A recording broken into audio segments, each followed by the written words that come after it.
মার্কিন ইরান সংকটে হঠাৎ করেই একটা বিশাল পরিবর্তন আসলো। চলুন ঠিক কি ঘটল সেটা দেখা যাক। কয়েকদিন আগেও কিন্তু প্রেসিডেন্ট ট্রাম্প ইরানকে একেবারে নিশ্চিহ্ন করে দেওয়ার হুমকি দিয়েছিলেন। কিন্তু দেখুন কি হল, হামলার বদলে বিশ্ব দেখল পুরো উল্টো চিত্র, একটা ১৫ দিনের যুদ্ধবিরতি। প্রশ্ন হল, সর্বাত্মক যুদ্ধের হুমকি থেকে হঠাৎ আলোচনার প্রস্তাব কেন? এর পেছনের কারণটা কি? আসলে এই হুমকির উদ্দেশ্যই ছিল ইরানকে চাপে ফেলে যুদ্ধবিরতির শর্ত মানতে বাধ্য করা। কিন্তু ইরান তো আত্মসমর্পণ করলই না, উল্টো নিজেদের ১০টা পাল্টা দাবি জানিয়ে দিল। এই শর্তগুলো কিন্তু সাধারণ ছিল না, যেমন হরমুজ প্রণালীর ওপর সম্পূর্ণ নিয়ন্ত্রণ চাওয়া। সবচেয়ে বড় প্রশ্ন হল যে শর্তগুলোকে ট্রাম্প অসম্ভব বলেছিলেন, সেগুলো নিয়েই কেন আলোচনায় বসলেন?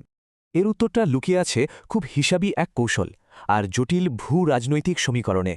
ইরান এমন একটা কৌশল নেয় যেখানে তাদের হারানোর কিছু নেই, লক্ষ্য একটাই, আক্রমণকারীকে চরম শিক্ষা দেওয়া। ইরানের এই কৌশলটা হল অ্যাসিমেট্রিক, মানে সামরিক শক্তির চেয়ে কৌশলগত অবস্থানকে কাজে লাগানো। আর এই সমীকরণে ইরান কিন্তু একা ছিল না, রাশিয়া আর চীনের মতো দেশগুলোও পাশে থাকার বার্তা দিচ্ছিল। এতে করে পুরো ব্যাপারটা আরও বড় আর বিধ্বংসী একটা দিকে মোড় নেওয়ার সম্ভাবনা তৈরি হয়। এই পরিস্থিতিটাই হয়তো ট্রাম্পকে নতুন করে ভাবতে বাধ্য করে। একটা হামলা মানেই পাল্টা ভয়াবহ হামলা।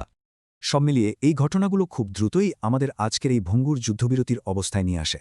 আপাতত ১৫ দিনের এই যুদ্ধবিরতি চলছে, আর এই আলোচনায় মধ্যস্থতা করছে পাকিস্তান। এর একটা বড় প্রভাব পড়েছে বিশ্ব অর্থনীতিতে। হরমুজ দিয়ে তেলের সরবরাহ আপাতত স্বাভাবিক থাকছে। ভাবুন একবার, ইরানের দাবি অর্ধেকও মানা হলে পুরো মধ্যপ্রাচ্যের ক্ষমতার ভারসাম্যই বদলে যেতে পারে। তাহলে প্রশ্ন হল, এই ১৫ দিনের বিরতি কি শুধু সাময়িক, নাকি ক্ষমতার লড়াইয়ে নতুন কোনো মোড়?